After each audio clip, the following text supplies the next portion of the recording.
चलिए, तो आज की इस क्लास में आप लोग पढ़ने वाले हैं चैप्टर नंबर 4 का क्लास नंबर 2 यानी पार्ट नंबर 2, जिसका सबसे पहला प्रश्न आपकी स्क्रीन पर है। इससे पहले की क्लास में 25 क्वेश्चन आपने कर लिए थे, तो 26 से आज स्टार्ट करेंगे। और यहाँ पे पूछा है कैल्क सेल के अंदर एक नई लाइन या पैराग्राफ बनाना है तो कंट्रोल के साथ में कौन सी कुंजी का इस्तेमाल करना चाहिए। देखो, कंट्रोल के साथ में आपको कौन सी की प्रेस करनी पड़ेगी जिससे कि आप कैल्क में किसी सेल के अंदर एक न्यू लाइन ले पाएँ। क्योंकि जब आप लिब्रे ऑफिस कैल्क में होते हैं और वहाँ पर किसी सेल में कुछ लिख रहे होते हैं, एंटर करते ही आप अगली सेल में चले जाते हैं। तो एंटर के साथ ऐसी कौन सी कुंजी दबाई जाए जिससे कि जो है उसी सेल के अंदर एक न्यू लाइन आपको मिल जाए। Anurag Gupta ji, good evening. तो यहाँ पर हो जाएगा ऑप्शन डी, कंट्रोल के साथ में कौन सी की प्रेस की जाएगी, एंटर की प्रेस की जाएगी। तो जब आप कंट्रोल के साथ में एंटर दबाते हो तब लिब्रे ऑफिस कैल्क में एक सेल के अंदर न्यू लाइन आपको मिलती है। वैसे क्या होगा, वैसे न्यू सेल में चले जाओगे तो कंट्रोल के साथ एंटर प्रेस करना पड़ेगा। अनुराग गुप्ता जी ठीक आंसर दिया है, सुफियान सिद्दीकी बिल्कुल ठीक आंसर दिया है। आगे देखो, कैल्क में प्रेजेंटेशन के लिए डिफ़ॉल्ट फाइल एक्सटेंशन कौन सी है। लिब्रे ऑफिस कैल्क में प्रेजेंटेशन के लिए डिफ़ॉल्ट फाइल एक्सटेंशन कौन सी है।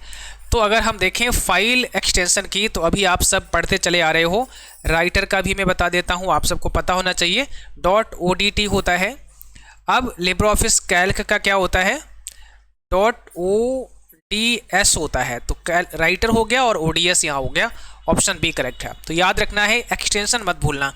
लिब्रे ऑफिस कैल्क में कितने प्रकार के सेल रेफरेंस होते हैं। देखो, सेल रेफरेंस की बात की जाए तो आप कह सकते हैं सेल एड्रेस पूछा गया है। तो कितने प्रकार के सेल एड्रेस होते हैं, 3 प्रकार के सेल एड्रेस होते हैं। एक होता है रिलेटिव सेल रेफरेंस या एड्रेस, जैसे V5 या V6 ऐसे कुछ भी हो सकता है। इसमें column letter and row number रहता है। एक एब्सोल्यूट सेल रेफरेंस होता है जो कि लॉक कर दिया जाता है डॉलर के सिंबल से, जैसे B और 5 से पहले भी डॉलर का सिंबल। तो यहाँ B कॉलम और 5 रो, और इन दोनों के आगे क्या है, डॉलर का सिंबल है, तो इसे कहोगे आप एब्सोल्यूट सेल रेफरेंस। ठीक है। अब इसके बाद होता है मिक्स्ड सेल रेफरेंस। इसमें क्या होगा, किसी एक में डॉलर का सिंबल होगा, जैसे यहाँ B के आगे नहीं है पर 5 के आगे है, या हो सकता है B के आगे हो और 5 के आगे ना हो, तो इसे कहते हैं मिक्स्ड सेल रेफरेंस। तो ये 3 प्रकार के होते हैं। फ्लोर 1109,11 का मान क्या होगा, इसकी वैल्यू क्या होगी। 1109,11 की वैल्यू आपको बतानी है। तो इस प्रश्न का सही जवाब क्या है। अब यहाँ क्योंकि फ्लोर दिया गया है तो हमें करना क्या है, इसमें इस 11 से 1109 को भाग देना है। पूरा डिवाइड हो जाएगा तो बस वही आंसर हमारा आ जाएगा, लेकिन 11 से 1109 डिवाइड नहीं होगा। तो ऐसी कंडीशन में आपको क्या करना है, फ्लोर जब दिया होगा तो 1108 को भाग करके देख लो, 1107 को चेक करो, 1106 को चेक करो। आपको निचले क्रम में, घटते क्रम में आना है। तो वो संख्या आपको कौन सी मिली है, 1100 मिली है, जो कि 11 से डिवाइड हो सकती है। तो 1100 वो संख्या है जो 11 से डिवाइड हो सकती है। इसका राइट आंसर ऑप्शन पहला है। लिब्रे ऑफिस कैल्क में पाइवट टेबल का ऑप्शन किस मेनू में होता है। आपको बताना है पाइवट टेबल का ऑप्शन कहाँ पे मिलता है, किस मेनू में मिलता है। सही जवाब है ऑप्शन सी, डेटा मेनू के अंदर। आपको डेटा मेनू में पाइवट टेबल का ऑप्शन मिलेगा, याद रखना है। कैल्क में कॉलम की अधिकतम ऊंचाई यानी मैक्सिमम हाइट कितनी होती है। तो कॉलम की अधिकतम ऊंचाई मैक्सिमम हाइट कितनी होती है, आंसर आपको देना है। कॉलम की मैक्सिमम हाइट कितनी होती है, 39.37 इंच होती है। ये मैक्सिमम हाइट है कॉलम की, अधिकतम हाइट है। कैल्क विंडो में कितने स्क्रॉल बार होते हैं। कैल्क विंडो में टोटल स्क्रॉल बार पूछे हैं। स्क्रॉल बार क्या होते हैं, जिससे पेज को ऊपर और नीचे किया जाता है। तो पेज को ऊपर और नीचे करने के लिए कितने स्क्रॉल बार होते हैं लिब्रे ऑफिस कैल्क में। इसका सही जवाब है ऑप्शन बी। एक तो आपको मिलता है वर्टिकल स्क्रॉल बार और एक मिलता है आपको हॉरिजॉन्टल स्क्रॉल बार। तो यहाँ पे एक आपका राइट साइड में होता है जो वर्टिकल होता है, पेज को ऊपर या नीचे करता है, और एक आपका हॉरिजॉन्टल होता है जो पेज को लेफ्ट एंड राइट मूव कराता है। MS एक्सेल दस्तावेज को जिस नाम से, जिस फाइल रूप में संग्रहित करते हैं उसे क्या कहते हैं? MS एक्सेल या लिब्रे ऑफिस कैल्क दोनों सेम ही चीज़ है, दोनों स्प्रेडशीट है। तो आप इसमें जो फाइल के रूप में आप संग्रहित करते हैं, दस्तावेज बनाते हैं, उसको आप क्या कहते हैं? उसको आप वर्कबुक के नाम से जानते हैं। देखो हमारा जो लिब्रे ऑफिस कैल्क है या फिर एक्सेल है, इसमें क्या होता है, जब भी कोई सीट तैयार करते हैं तो वो सीट जो है एक वर्कबुक का हिस्सा होती है। यहाँ पर आपको दिखाई देता होगा सीट 1, फिर ऐसे ही सीट 2 आप ले सकते हैं, फिर ऐसे ही सीट 3 भी आप ले सकते हैं, प्लस का बटन यहाँ पे मिल जाता है। तो सीट 1, 2, 3 ये वर्कबुक के अंदर होती हैं, है ना। तो लिब्रे ऑफिस कैल्क में जो वर्कशीट हैं वो वर्कबुक का ही हिस्सा है, और ओवरऑल पूरा जो फाइल हमारा होता है वो वर्कबुक के नाम से जाना जाता है। माइक्रोसॉफ्ट एक्सेल में फार्मूला बार के बाईं ओर प्रदर्शित चिन्ह डैश के बटन को दर्शाता है। देखो फार्मूला बार है यहाँ पे, और इसके पास में ही एक इस प्रकार से चिन्ह आपको दिखेगा। जब आप फार्मूला लगाते हैं किसी सेल के अंदर तो एंटर न किया हो आपने, तब ये ऐसा आपको एक दिखेगा, आपको सही का निशान दिखेगा। तो ये किसके काम होता है, किसके काम के लिए होता है, या इसका काम क्या है ना, इसका काम क्या है, या किस बटन को दर्शाता है, मतलब किसको रिप्रेजेंट करता है, बताओ।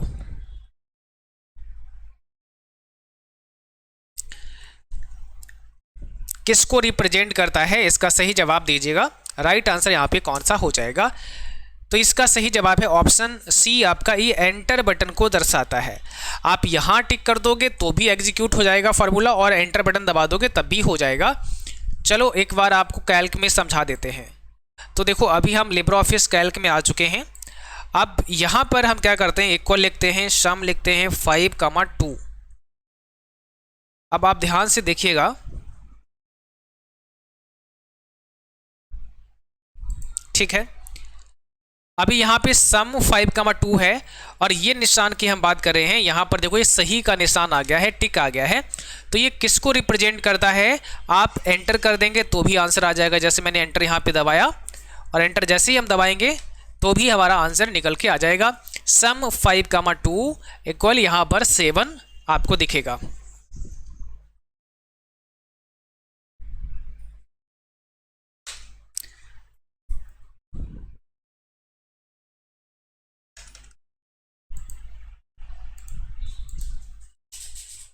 One minute. तो यहाँ पर आपका 7 आंसर आ चुका है। इसी प्रकार से आप यहाँ पर एंटर ना करके इस पर क्लिक कर देंगे तो ये एक्सेप्ट हो जाएगा, और यहाँ पर 7 आ जाएगा। तो ये किसके समान काम करता है, एंटर बटन के समान काम करता है। माइक्रोसॉफ्ट एक्सेल में नेम बॉक्स में डैश सेल का पता प्रदर्शित होता है। जो माइक्रोसॉफ्ट एक्सेल के अंदर नेम बॉक्स होता है, उस नेम बॉक्स में क्या डिस्प्ले होता है, नेम बॉक्स में क्या प्रदर्शित होता है। अब देखो नेम बॉक्स में सेल का पता होता है, पर कौन सी सेल का पता होता है, जो आपकी सक्रिय सेल होती है, यानी जो एक्टिव सेल होती है उसी का एड्रेस डिस्प्ले होगा नेम बॉक्स के अंदर। जैसे मान लिया आपने इस सेल को सेलेक्ट कर लिया है, ये एक्टिव सेल है 7 जहाँ पे लिखा है, तो इसका एड्रेस D और 4 है, तो वो D4 हमें यहाँ पे नज़र आ रहा है। ये है आपका नेम बॉक्स, इसको नेम बॉक्स कहते हैं, और ये फार्मूला बार होता है। तो एड्रेस हमेशा नेम बॉक्स में डिस्प्ले किया जाता है। जब निम्न माइक्रोसॉफ्ट एक्सेल फंक्शन को सेल में दर्ज किया जाता है तो क्या रिजल्ट होगा।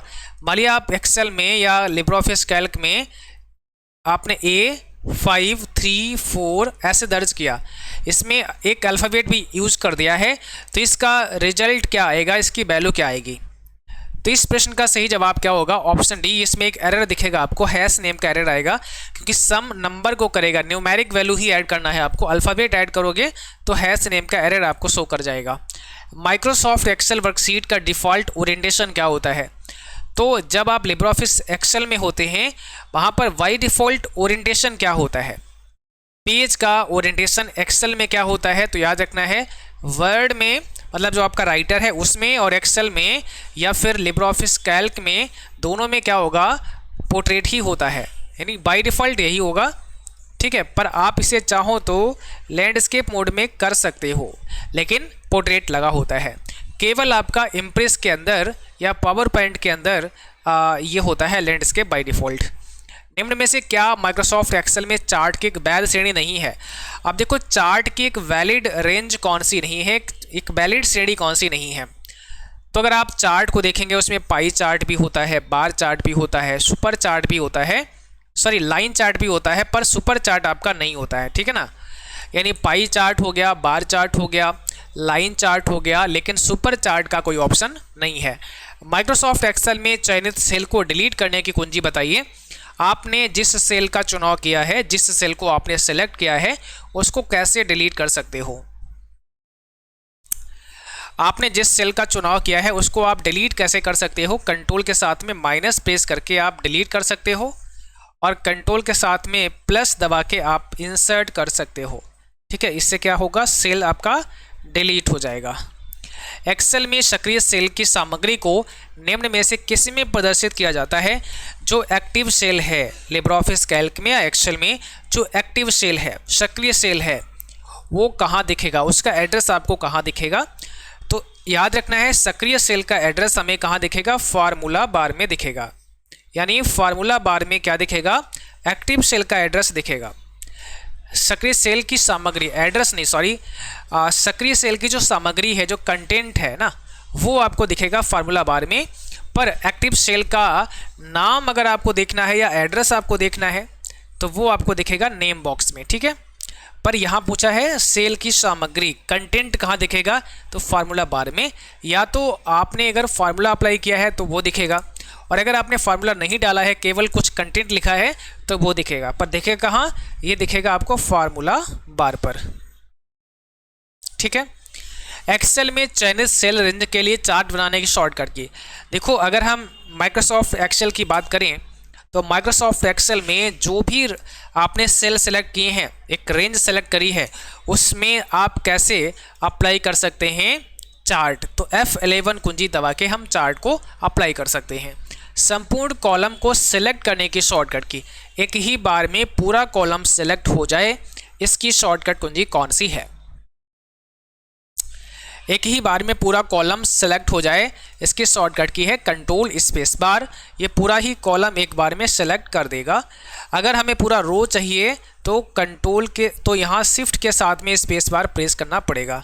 शिफ्ट के साथ में स्पेस बार आप दबाएंगे तो एक साथ पूरा रो सेलेक्ट हो जाएगा, ठीक है। और रो एंड कॉलम दोनों आपको करने हैं, रो एंड कॉलम आपको सेलेक्ट करने हैं, या पूरा एक आप कह सकते हैं ऑल वर्कशीट हमें सेलेक्ट करनी है, ठीक है। तो हम क्या कर सकते हैं, कंट्रोल के साथ में शिफ्ट और फिर स्पेस बार आप प्रेस कर सकते हैं, तो पूरा ही वर्कशीट सेलेक्ट हो जाएगा। या कंट्रोल ए भी दबा सकते हैं इसके लिए। स्प्रेडशीट के लिए निम्न में से कौन सा मान्य नहीं है? स्प्रेडशीट के लिए कौन सा एक वैलिड नहीं है, कौन सा एक मान्य नहीं है? स्प्रेडशीट के लिए कौन सा वैलिड नहीं है? तो देखो स्प्रेडशीट में मेल मर्ज नहीं होता है, ऑप्शन सी हो जाएगा। बाकी सब होता है एक्सेल या कैल्क में, पर मेल मर्ज किस में होता है? ये आपका वर्ड प्रोसेसिंग में होता है। अब वर्ड प्रोसेसिंग में क्या आएगा? तो इसके अंदर आएगा लिब्रियोफिस राइटर, यानी ये लिब्रियोफिस राइटर में होता है। कैल्क में सेल इंसर्ट करने की शॉर्टकट की निम्न में कौन सी है? कैल्क में सेल इंसर्ट करने की शॉर्टकट की कौन सी है? तो सेल कैसे आप इंसर्ट कर सकते हो? कंट्रोल के साथ प्लस दबाने से सेल इंसर्ट होता है, कंट्रोल के साथ माइनस दबाने से सेल डिलीट होता है। एक सेल या सेल की रेंज को कोई नाम भी दिया जा सकता है। एक सेल या सेल की रेंज जो है उसको कोई नाम देना चाहें तो क्या दे सकते हैं? जैसे एक सेल सेलेक्ट किया आपने या कई सारी सेल सेलेक्ट कर ली, अब इस पर्टिकुलर सिलेक्टेड एरिया का एक नाम रखना चाहते हैं तो भी रख सकते हैं। पहला ऑप्शन करेक्ट है। कैल्क A3, A6 क्या दर्शाता है? कैल्क A3, A6 क्या दर्शाता है? जैसे मान लिया हमने इतना एरिया सेलेक्ट कर लिया, अब इसका एक नाम अगर हमें देना है तो हम यहाँ नेम बॉक्स में आकर के और इसका नाम चेंज कर सकते हैं। हमने यहाँ पर लिख दिया CCC वाईफाई स्टडी, ओके कर दिया। तो अब इसका एक नाम रख गया, उतनी ही एरिया का एक नाम रखा है, उतना ही सिलेक्ट करेंगे तो CCC वाईफाई स्टडी यहाँ पे नज़र आ जाएगा। पर अगर उतना नहीं करेंगे सिलेक्ट, जैसे मैंने कुछ एरिया सेलेक्ट किया तो नहीं आएगा, लेकिन जितना एरिया मैंने लिया था उतना ही हम सिलेक्ट करेंगे तो ही यहाँ पर वो नाम शो करेगा। अब उतना एरिया आप नहीं ढूंढ पा रहे हैं तो क्या करेंगे, यहाँ पे आके CCC वाईफाई डाल के एंटर मार दो, उतना ही एरिया ऑटोमेटिकली सेलेक्ट आपका हो जाएगा। ठीक है, तो हम कोई नाम भी दे सकते हैं, एक रेंज का नाम दिया जा सकता है। यहाँ A3:A6 क्या दर्शाता है, तो A3 उसके बाद में A4 A5 A6 ये सब इसमें शामिल है, मतलब A3 भी है, A4 भी है, A5 भी है और A6 भी है, ये सारे इसी के अंदर शामिल हैं। एक्सेल में सिलेक्टेड टेक्स्ट का साइज बदल सकते हैं। क्या एक्सेल में सिलेक्टेड टेक्स्ट का साइज बदला जा सकता है? आपने किसी भी सेल को सिलेक्ट किया है, उसका साइज बदलने के लिए कंट्रोल शिफ्ट और पी प्रेस कर सकते हैं लिब्रे ऑफिस एक्सेल में, सॉरी MS एक्सेल के अंदर। ठीक है, कंट्रोल शिफ्ट और पी दबा सकते हैं। कैल्क में एक बार एक रेंज का नाम दिया, आप उस रेंज तक जा सकते हैं। जैसे अभी मैंने एक रेंज का नाम दिया था, अब वापस से उस रेंज पर जाना है तो कैसे जाओगे? पहला है नेम बॉक्स की सहायता से हम रेंज का नाम ही टाइप कर देंगे, जैसे मैंने अभी CCC वाईफाई टाइप किया था। दूसरा कंट्रोल F3 भी दबा सकते हैं, आप कंट्रोल F3 दबा के भी जा सकते हैं। कंट्रोल F3 दबाएंगे तो जो भी हमारा रेंज होगा वो यहाँ सेलेक्ट हो जाएगा, आप देख सकते हैं, क्योंकि हमारे पास यहाँ पे ऑलरेडी मैनेज नेम के अंदर एक ही हमने रेंज पकड़ा था, वो यहाँ पे नाम दिख रहा है। यहाँ पे क्लिक करके भी हम जा सकते हैं और इसको हम यहाँ पे चेंज भी कर सकते हैं। आप चाहें कि दूसरी एरिया सेलेक्ट कर लो, जैसे मैंने यहाँ पे सेलेक्ट कर लिया है और इसका एक अलग नाम दे देते हैं। यहाँ पे BCC नाम दिया, एंटर प्रेस कर दिया, कंट्रोल F3 प्रेस किया। अब यहाँ पे देखो दो आएंगे नज़र आपको, एक BCC का नाम दिया वो नज़र आ रहा है, एक CCC। अब जिस पर जाना है उस पर सेलेक्ट कर लेंगे। तो मैंने BCC किया, अभी आप देखो यहाँ पर आपका जो है जो एरिया सेलेक्ट है वो BCC का है ना। तो कंट्रोल F3 दबाएंगे, आप जो भी आपका एरिया आपने यहाँ पे सेलेक्ट करेंगे वही एरिया यहाँ पे आ जाएगा और इसको मॉडिफाई कर सकते हैं।